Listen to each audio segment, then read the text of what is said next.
Hi guys. Okay, I look crazy right now because it is so windy, and of course it's windy on the day I decided to wear my hair down. But I survived my first week of kindergarten. I'm so proud of myself. Literally. If there's one thing I learned that every child is unique in their own special way, and it takes a lot of skill to be able to adapt a style of communication with each child, because each child understands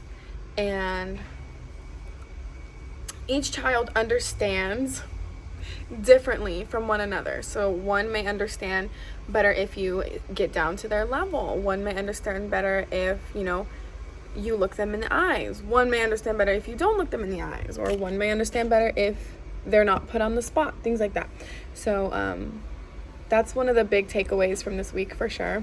But I'm so proud of myself because, guys, look, I have a student that doesn't speak any English, right? And so one of my students doesn't speak any English. And all week, like, I translate everything. And I know it sounds crazy, but I use my phone. And, like, it's so funny because my kids, like, for example, I'll grab my phone and I'll be like, hey Siri, how do you say, keep going, or get on the white line in Spanish? And then she'll translate it for me. But like, I have my microphone that I wear, so right when she translates it, I put it up to my microphone so it goes around the whole room. They hear it once and then I repeat it, so I'm learning it. And so then my two students that don't speak any English, they'll be like, okay, like right away they're like, okay, because they're like, okay, I'm in trouble, like, oops, because imagine somebody like talking to you and if they're talking a different language, you're just like, what are you saying? Like, you can't just assume them to just understand what you're saying, and they're 5. So yeah, so I've been translating everything and I've learned so much Spanish. Like, it is crazy. Like, one thing I really remember is hacerlo de nuevo, which means like keep trying, keep going. Oh no, it's like do it again. I am so proud of myself. Like, I did not know that a few days ago. And then I have students I have one student that doesn't speak Spanish. Everybody else is Hispanic. But I have one student that doesn't speak Spanish. And we were doing colors. And I showed a red crayon and I asked my class, I was like, okay, what color is this crayon?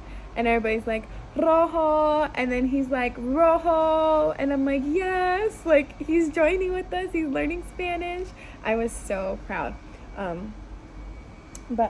Yeah, so that's that. And then I'll show you guys my classroom in another video. I just wanted to talk to you guys for like a Friday cap, like a recap or whatever of the week. What else? I mean, there's a lot. There's so much. I just don't know what to say. But I'm gonna be here this weekend because I'm still working on my classroom, and there's not enough time in the week to get anything done, especially after school, because I have to be home by 4 and I'm usually prepping lessons and stuff. So, but yeah, I can't believe I made it through week 1. I'm so excited. I love it. I had 2 criers the first day of school, and by the second day I only had 1 crier, and then that student was crying on day 3, kind of.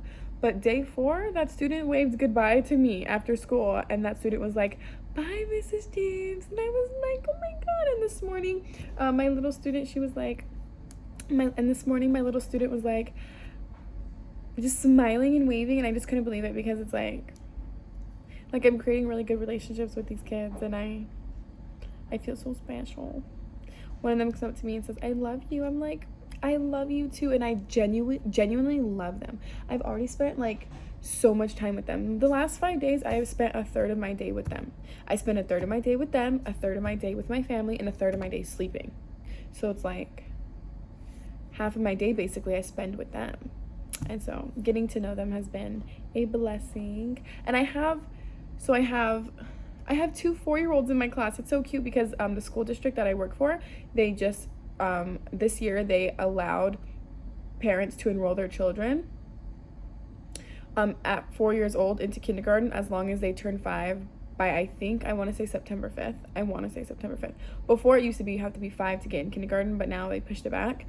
So I have 2 4-year-olds, and they celebrate their 5th birthday this month. So of course I want to give them something, but of course it's going to be that for every kid. Like every kid's going to get the same thing from me for their birthday, so there's no special treatment.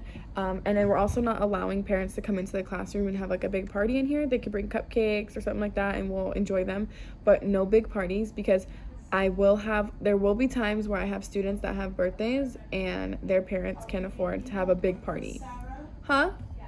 Okay. Sarah, we're doing homework. You're good with it, or you want your own?